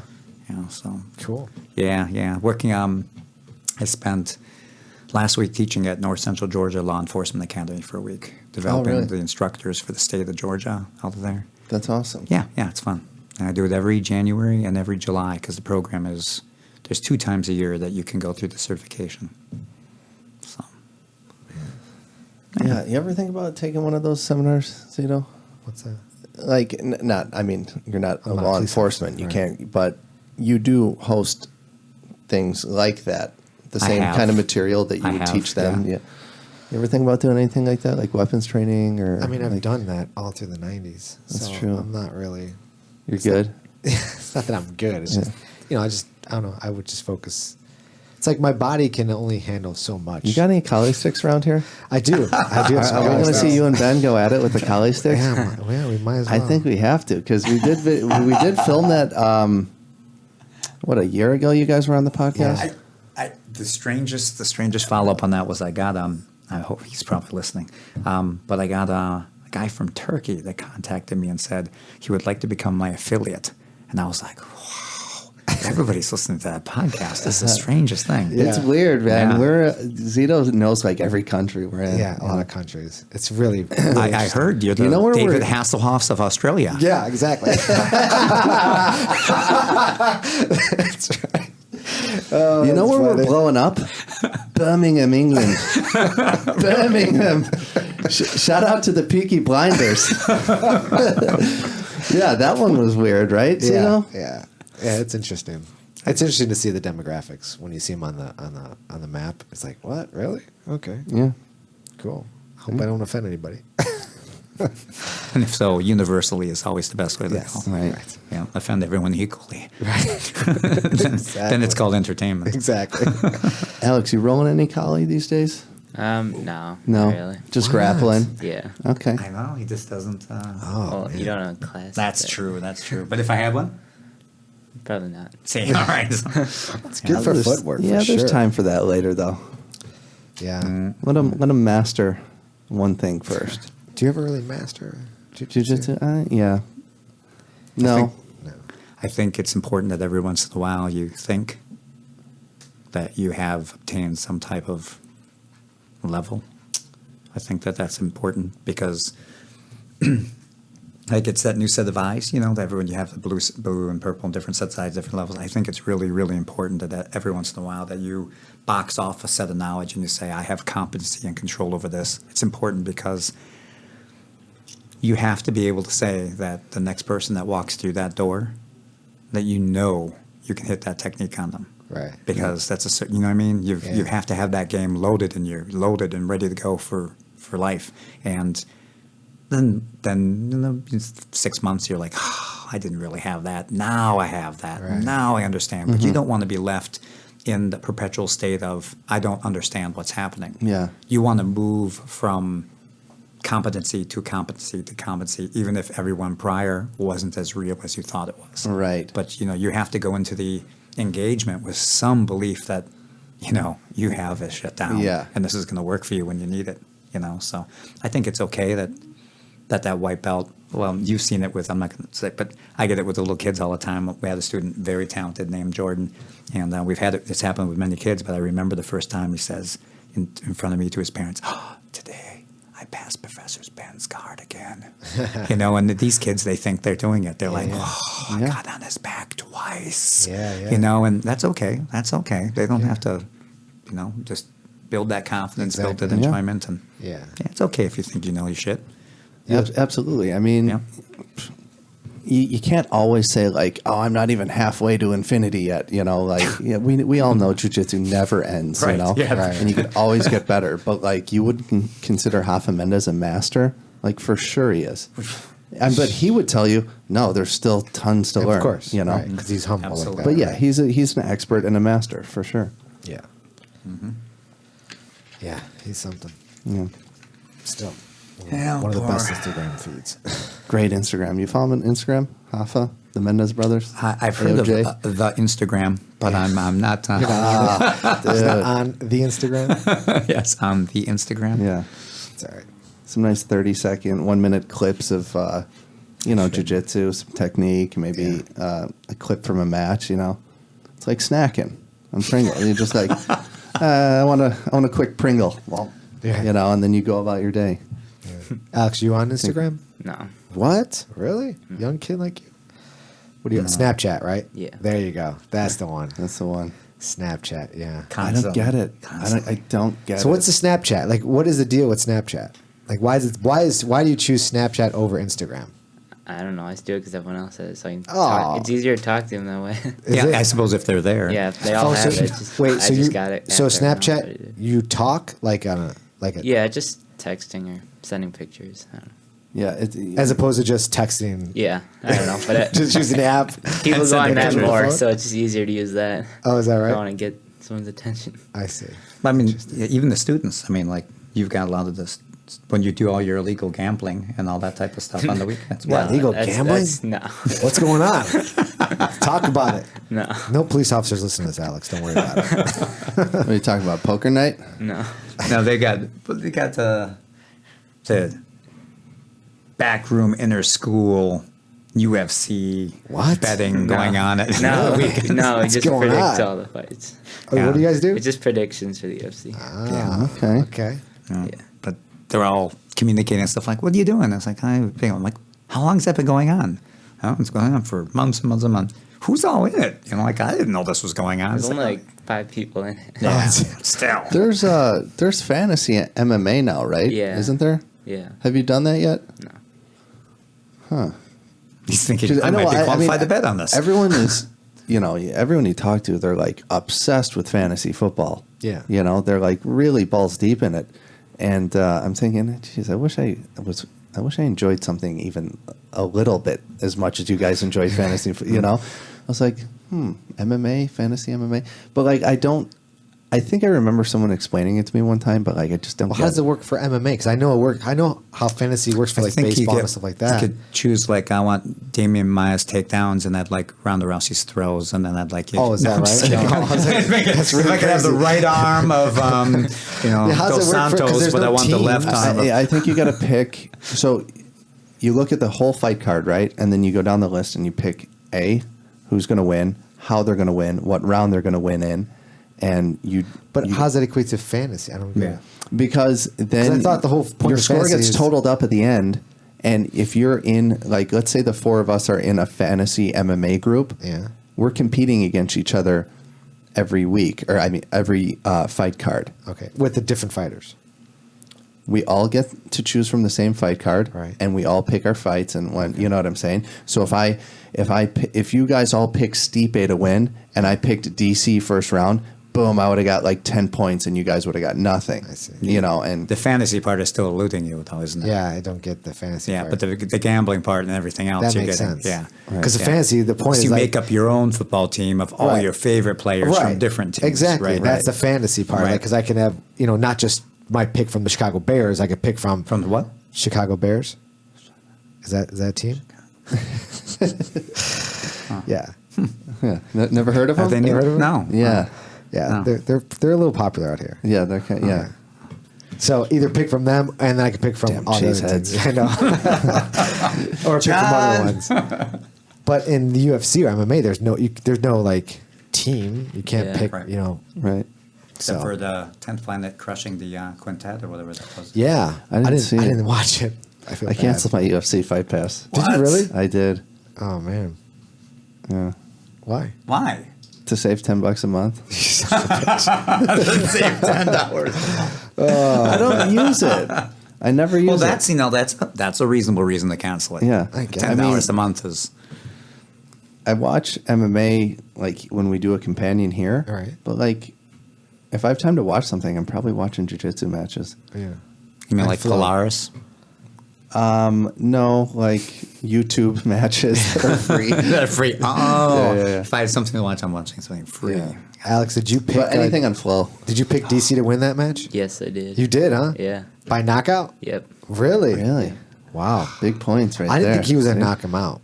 Honestly, I thought he'd wrestle him. But I didn't think he was gonna knock him. You know what out. they're calling him now? What? The natty goat. What's that? The natural goat. Oh, Daniel Cormier. So everyone's calling John Jones the greatest of all time. Yeah. No, DC's the natty goat.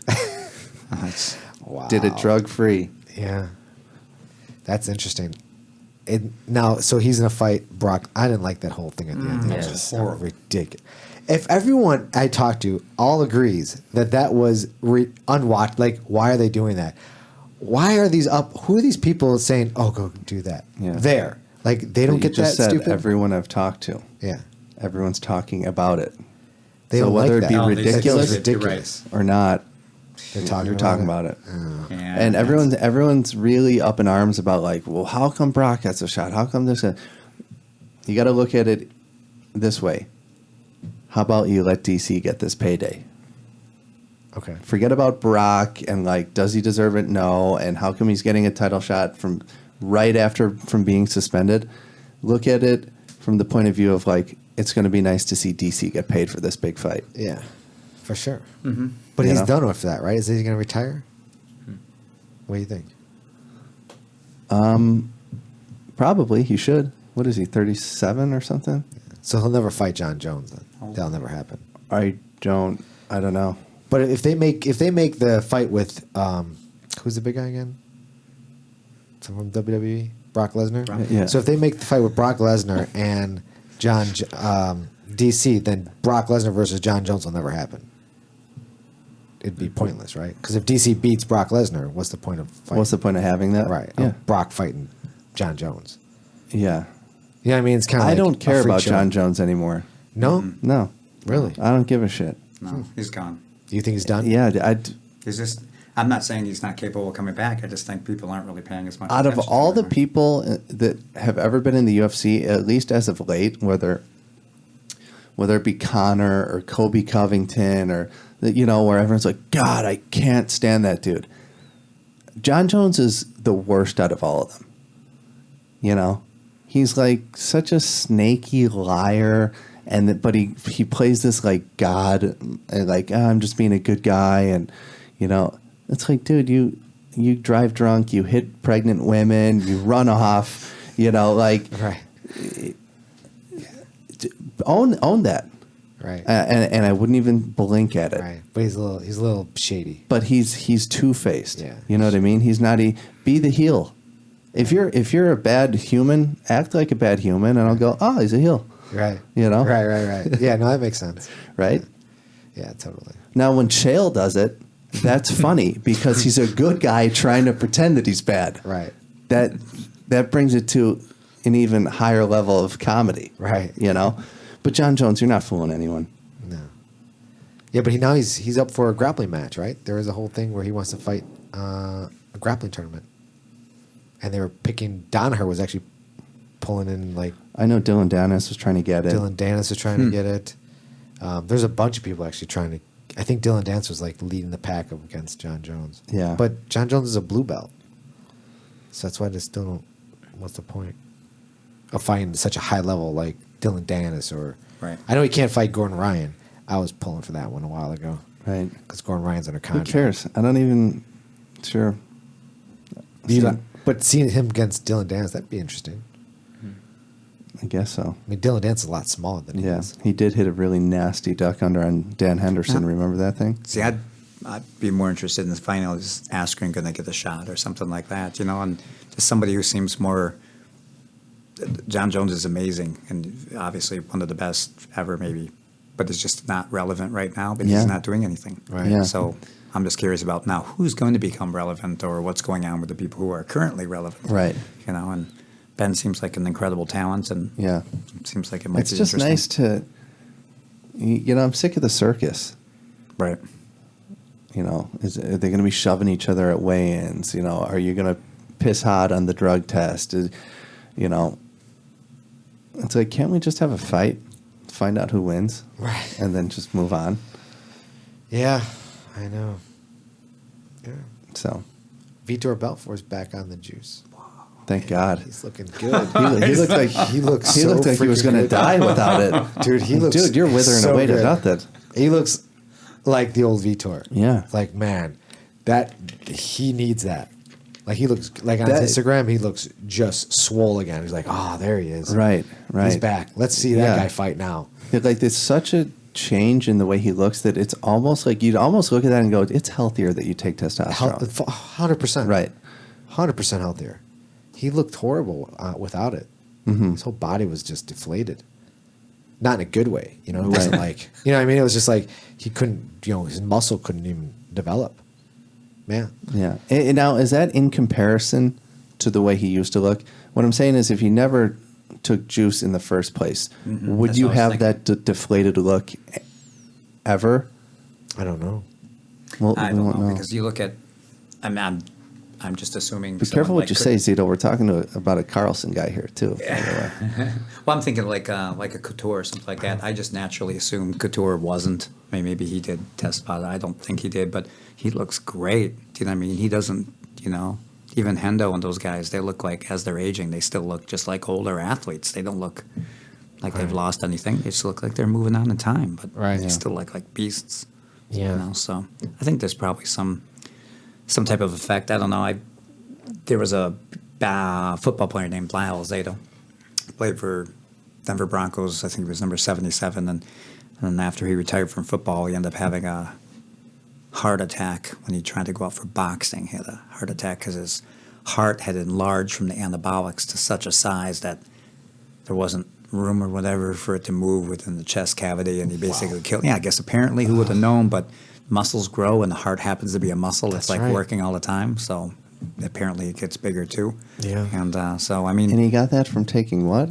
anabolics, yeah, from steroids. Some steroids. Wow. Yeah. So, I mean, I was a little kid when that happened. So I always think like, well, you know, maybe that's a decision you want to make. But apparently some people it doesn't work well on. Right. You know, so. Abuse, man. You can't abuse You know. anything. No.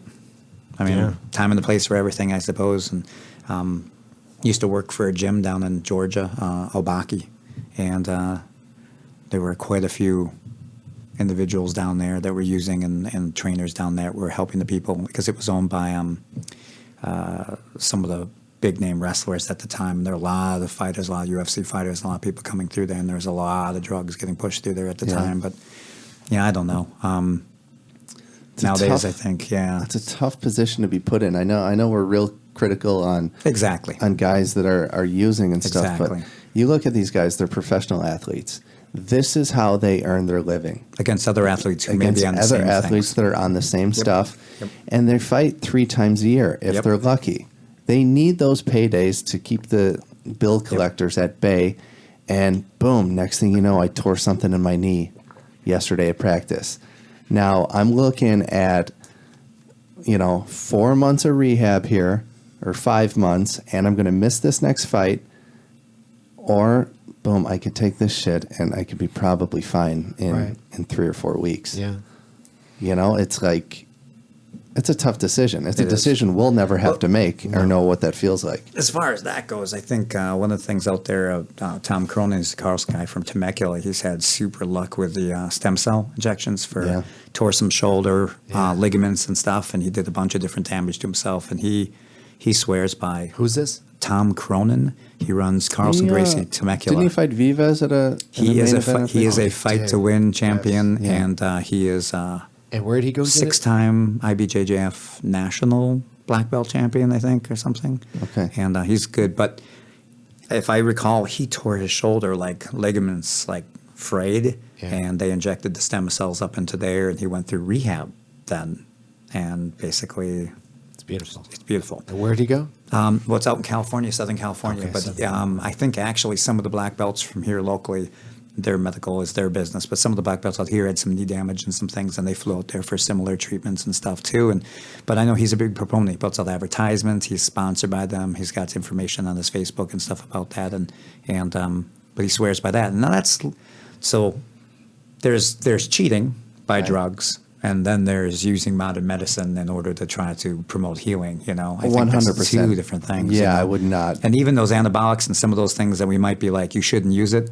If you're an automobile accident, I'm all over you getting it, and whatever it takes for you to recover from your injuries. Exactly. But if it's when it is in the place of enhancement of performance that I think that's when a line's Not probably only gonna cross. enhancement of performance the night of the event, but the whole camp leading up to it, where you can train, to a certain level of intensity and recover and be able to do the same thing the next day. Where most people who are clean, they can't train that hard every day. Yeah, it's like one guy gets a 6-month camp and one guy gets a 3-month camp. Exactly. Yeah. Yep. Interesting. Yep. Alex, just say no. Just say no to You familiar with Nancy Reagan? Although Alex has bulked up since last time we fought. What were you guys weighing in then? Like 130. Was it? Yeah. How tall are you, Alex? What? How tall are you? Like 5'9" or 5'10". Okay. And then how much do you weigh now? 150. I weigh 136. Kid's 150. What's going on? I don't know. Can't He's wait. growing. He's 17. Yeah. He's getting big, man. We might have to check him, man. Yeah, for 150. sure. He's going to be 180 in 2 years. I know. Right. Around 5'10" you are? Yeah. So he's got 1 more pound? You gotta lose one more pound, Yep, right? got to lose 1 more pound. You've got 3 This weeks. fight. So half the number of ice cream bowls, or 2 scoops instead of 3. I think we should be able to. Ice cream. What are you guys doing over there? You guys eat ice cream? Who doesn't eat ice cream? I don't. I'm from the dairy state. I eat get a- to take it off my taxes. Acai bowls, man. I've substituted. Yeah. I got like packets of acai in my you really? freezer there. We just lost the moment of mourning, my wife, I'm sure. But we just lost our super blender. It just died after. No. Yeah. What kind of blender was it? I don't know, but it's one of those ones with the big square base, the locks in. And it Yeah. was stained a little bit purple with the acai of the past. Yes. Rest in peace, blender. Yes, exactly. You will be missed. My wife's like, now I've got an excuse that I don't want to hear. I'm not ready to move on to the next one, and plus I don't want to know what the new one's going to cost us. Yeah, about $400 for sure. Yeah. For sure. All the time. I make them a few days a week. Every day I eat them. Yeah. Well, you eat popsicles, acai popsicles. Wow. I make an acai bowl. Yeah. You know, Let's not- the let's not go ones there when, again. you know when Let's you got not the go there Master again. Worlds and Yes. you're like, oh my God, this is so good. Yes. I'll easily pay $14 for this. Easily. I make those, and they're even better. And I will You sell them have to you bring for 'em in. $14. You said you're going to bring them in. I was thinking about how would I go about doing this. I'd have to get a cooler, fill it up with ice, throw all I got the acai ingredients. here. Yeah. He's Okay, an I have the artist. An acai artist here. must have Just the bring your artistic stuff. You know You know environment. what I mean? I'm not going to use your Yes. paintbrush, Yes, dude. exactly. You know what I mean? Exactly. So, plus, there's frozen grapes involved. There's Oh. frozen blueberries. And those grapes don't freeze themselves. That's No, right. they don't freeze themselves. Yeah. Dude, can you please? I want to try it. Your acai. Please. All right. I got make to it figure out how. Like, I don't have enough going on. I got to make you acai bowls now. We'll try and with figure it out. A growing kid, it's all part of the cutting back on expenses. So, like, when you're going out looking for sponsors, that was like, all right, I can't afford to feed Alex at these tournaments every time Smash there you go. Bowl's there. It's just, that's not going to work out. It's costing me more money to feed Alex at the tournament than to enter the damn tournament. So, hey, can we kind of work something out here? And, Who'd you get sponsored with? Smash Bowl. Oh, okay. There you go. Makes sense. Well, yeah. There you go. I have a daughter too. I have That's a wife. true. I mean, Yeah. myself. I mean, we're talking. What if? Shout what out if to we, Smash Bowl. Yeah. What if we That's each cool. have 2 bowls? Right. That's Yeah. $1 million. That's exactly I right. think 700,000. But I mean, it's right there. Yeah. Do they have a physical location? Like a. I think he does. Does he? I think he does, and I think. Well, first of all, that's got to be a horrible job. I mean, he's in Tennessee and he travels, all these Oh, is places. that where it's at in Tennessee? Yeah, he's out Okay. of Tennessee. So he'll hit I think the last weekend he hit or maybe that was Grappling Industries. He hit Missouri on Saturday for a tournament and then was in Milwaukee on Sunday and then he looped back down there. I see. But yeah, he seems to love it and I enjoy his products. So more power to him. But he's a Baja Gracie black belt.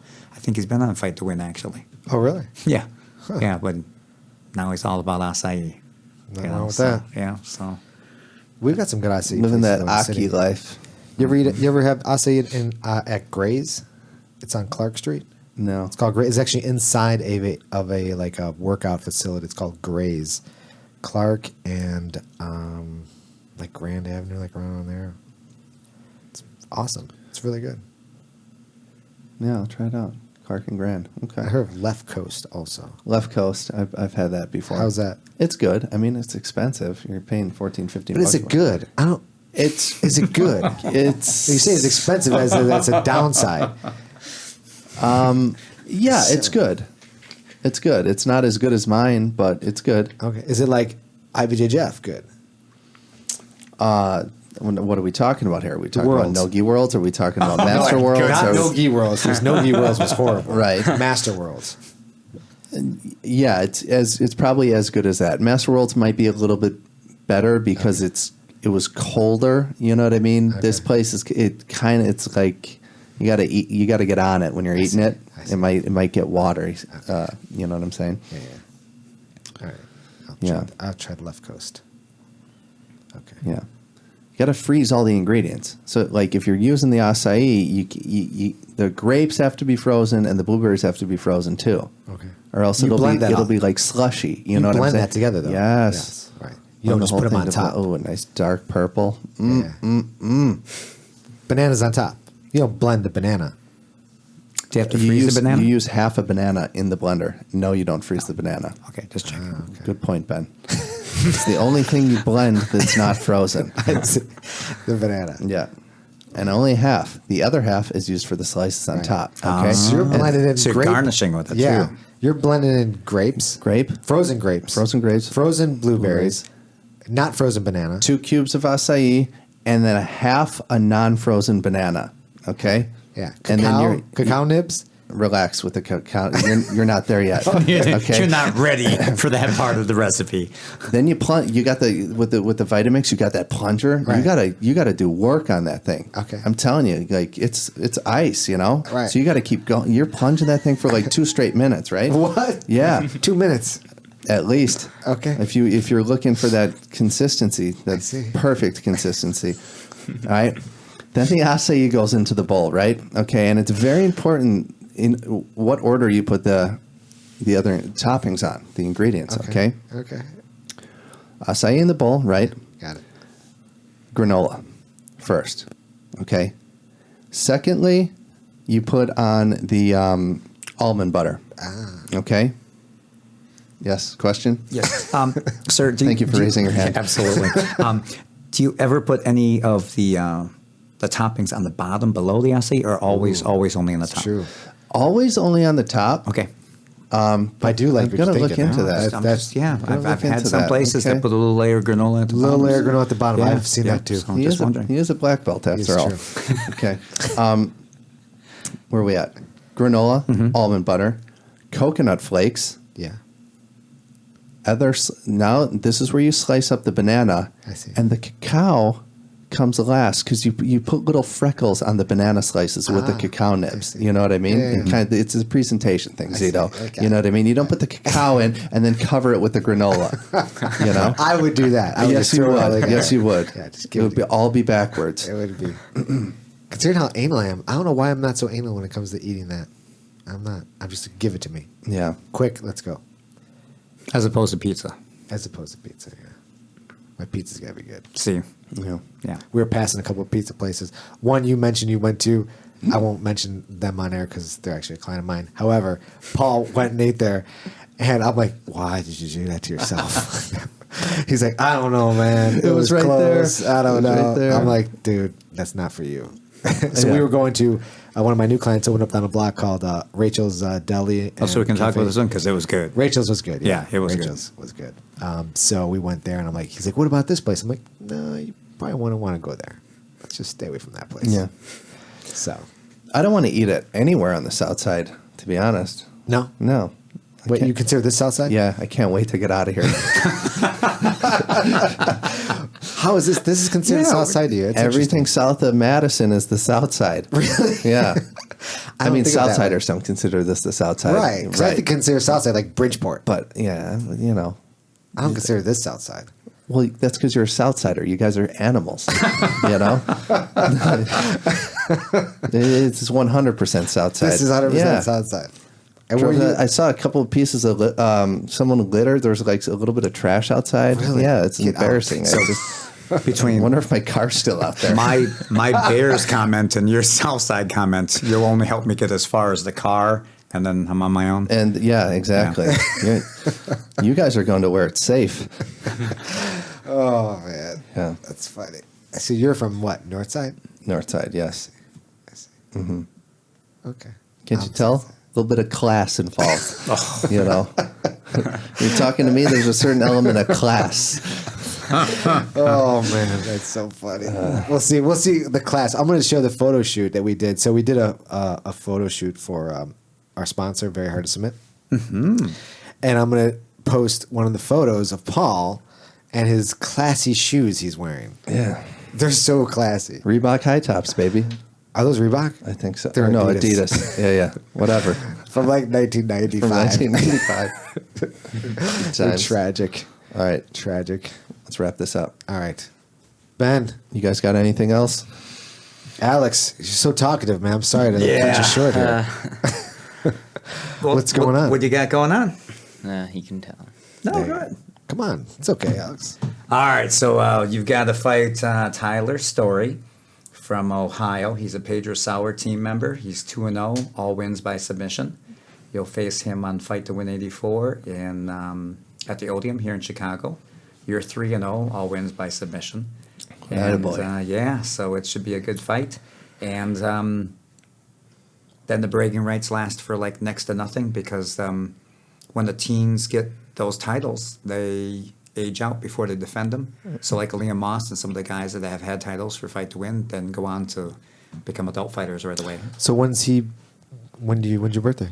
September. Oh, so right away. Yeah. Yeah. So he might be able to defend it one time. Just pull a Nah. GSP, win it, and hand it back. You know, That's it. Thank you. Thank you Yeah, very there much. you go. Thank you very We much. actually don't Thank give you it very back. Keep it yours. much. Yeah, for Yeah. sure, for sure. But no, that'd be good. Yeah. Well, so then we have to wait then for him to fight again, fight to win, because he'll be adult blue belt. Yeah. Yeah, then he Wait will till- disappear until Disappear. he can get a good enough record and have enough experience Get a that he purple gets belt. promoted to purple. Yeah. You know, and then even then he probably won't be ready until he ages into the purple for a while, so he'll be off the By then he'll off be the like stage for he'll a be while. like 195, 6'2" or something, like just ripped. right? And I'll still claim that victory. Fucking right, I will. Got a T-shirt, walking out there. I'm a fan, but ask me about the time that the beatdown sounds. That's right. Right. You know, so. All right, sponsors, you guys. You name one. What you got? Yeah, what you got? Vulcan. Yeah, Vulcan's been Vulcan. good. Oh, We've been with Vulcan, Vulcan. nice. Yeah. Vulcan's been with us since the beginning. When we first went on the first Fight to Win, they were sponsoring us then. They've been with us through all of them up to the championship, and they got some killer products. Yeah. And nothing more you can say about that. Smash Bowl. Yeah. Yeah. Yeah. Hong. Young's brilliant, Photos. brilliant artist, right? He does some really. I just wish we'd get more by him. You know, I mean, he's really, really busy. I tried to hire him to come The up. and- IBJJF should just hire him. yeah. You know, like Yeah. to go to all the events. Yep, I agree. I mean, he's got real talent, and you can really see. I mean, don't get me wrong. We've got a great photographer right now that's doing our local events up there, but his timing. You have to know jiu-jitsu in order to be able to catch the right moments, and Yeah. then to know what filters to apply. Of course, is an Right. art form in itself. So that's, and then the fact my boy doesn't have ringworm. That would be Defense soap? Defense soap. Yeah. and there's Right. there, yeah, so that's a pretty good sponsor. It's been with us again for a long time. Question about defense soap. It kills the bacteria and the fungi and all that. Does it kill the good bacteria too? Okay, so that's funny you say that. My understanding, as not being a chemist, there's something like called terpenoids or something like that. There's some type of element in there. Yeah, I would think that it would do that. I don't know how long you could say that you were unpopulated, you know, but we use a soap at the gym that supposedly repopulates after cleansing. Okay. For them, yeah. So we have we disinfect the mat. We completely vacuum it, the mat, and then we disinfect the mat, and we do that twice a day because we have classes in the morning and at night completely. And then we also use a soap that cleans the mat, but then repopulates it apparently with a positive flora and fauna that prevent the Interesting. others from moving in and Yeah. stuff. Yeah, crazy. I got Defense Soap does our foot bath, so we do they're standing by it by the kids. Listen, this isn't to wash your feet in. You come to the gym, your toenails clipped and your feet clean. This is what you're going to freshen your feet with, before you come on the mat. But I want the mud out of the toes and the sand out Right, here right. before you come on. Because we live by the lake, so it's like constant battle with these kids. You at the lake today? You sure you weren't at the lake today? Yeah. Don't come on my mat. And there'll be little sand piles underneath where they were drilling. Oh, stop it. It's really. Yeah. So I'm always watching them tight. And but yeah, Here's defense. why I ask, because I have defense soap, and I just I just bought it going, okay, I'm never getting ringworm ever again, fuck this. So I have it, and every single time I shower at the gym, I'm washing myself, and I go, I wonder if this is killing the good bacteria. I'm going to look that up as soon as I get home. And I never do. You never do. Yeah. Yeah, but I mean, what it comes down to, I think, is I don't know how long you can stay free of whatever is there. Right. Number one, and number two, is it still having the positive effect on you that it was supposed to? Did you? See? Fresh as a daisy, baby. See, there you go. Look at me. But that's strong. Shit. Yeah. I mean, that's Alex uses the gel a lot, right?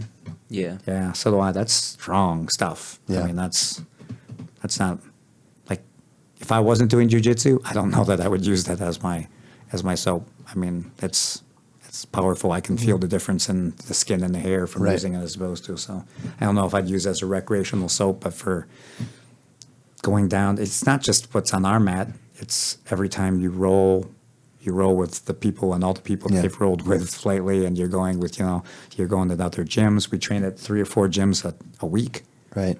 so yeah, it's. And the little scrapes you get from rolls, and now the sweat's getting in the scrapes, and it's like use the good soap, use the strong stuff right after Yep. training. Yep. And I think at least the culture for jiu-jitsu is a little better. Like with this wrestling, how many guys on the team? 15. 15. How many guys had ringworm at one time at the highest number last season? I don't know. A lot. Come on. I don't know. Oh, a third? Would that be safe to maybe. say? Yeah. Okay. And so with the wrestling culture, they get to run laps before, and they're wearing their shoes, and then they go to the restroom, take a piss, and they come back and they were wearing their shoes, and then they get on the mat and they're wearing their shoes. And it doesn't matter to me what kind of shampoo you're using if you're going to wear the same shoes into the urinal Right. as you wear onto the mat. Right. And that's a tough battle. So It is. So what do you do? Take the shoes off every time? yeah, I know. yeah. So we're lucky at Yeah. least. We're pretty good with like With the sandals and the stuff, yeah. flip flops are big within our culture, subculture, jiu-jitsu. That's so what we're pretty going to have to do. We're going to have to create sandals for wrestling shoes. I'm actually to do another plug. Is that something already? They're already a thing, aren't they? I think Defense Soap has a snap-on thing that you put over the bottom of your wrestling shoe when you want to go places that Like aren't the mat. booties?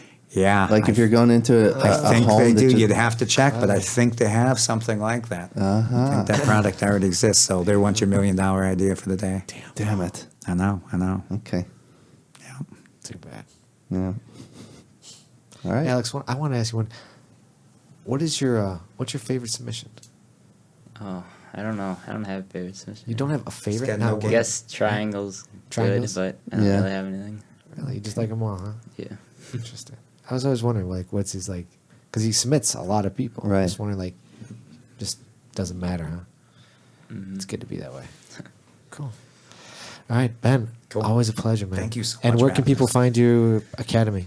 Well, apparently soon it will be seamlessprogressionacademy.com. Beautiful, of Because course. Bruno will finally, I will finally help Bruno finish my page. But otherwise, Seamless Progression Academy on Facebook. Great. And then Alex Salas athlete page on Facebook. Alex Salas BJJ. Yep, Okay. that's his athlete page, Alex Salas BJJ. And we post on there pretty regularly. We work hard on that, trying to get people to follow and stuff like that, and promote the activities, his tournaments and seminars and different things. Awesome. All right, guys. All right. Alex, keep whooping ass, dude. Yeah, man. We'll see you Okay. guys soon for sure. Settle down. Yeah, take it easy, man. All right. We'll see you guys. Yep. Bye. Bye. This episode of the podcast is brought to you by Very Hard to Submit. Go to vhtsny.com and check out their kimonos, compression gear, and apparel. This is a brand we are excited to be supported by. Their gear is high quality with a clean design. Go to vhtsny.com and see for yourself. Hey everybody, thanks for tuning in. For more information about Grappler Union Podcast, you could visit us at our website at grapplerunion.com. You can follow us on Instagram at Grappler Union. Please like us on Facebook. Be sure to subscribe on iTunes. And all of our episodes are available on our YouTube channel. Say what? Be sure to subscribe. Yeah, subscribe to all that shit. You got to do another take, right? Oh.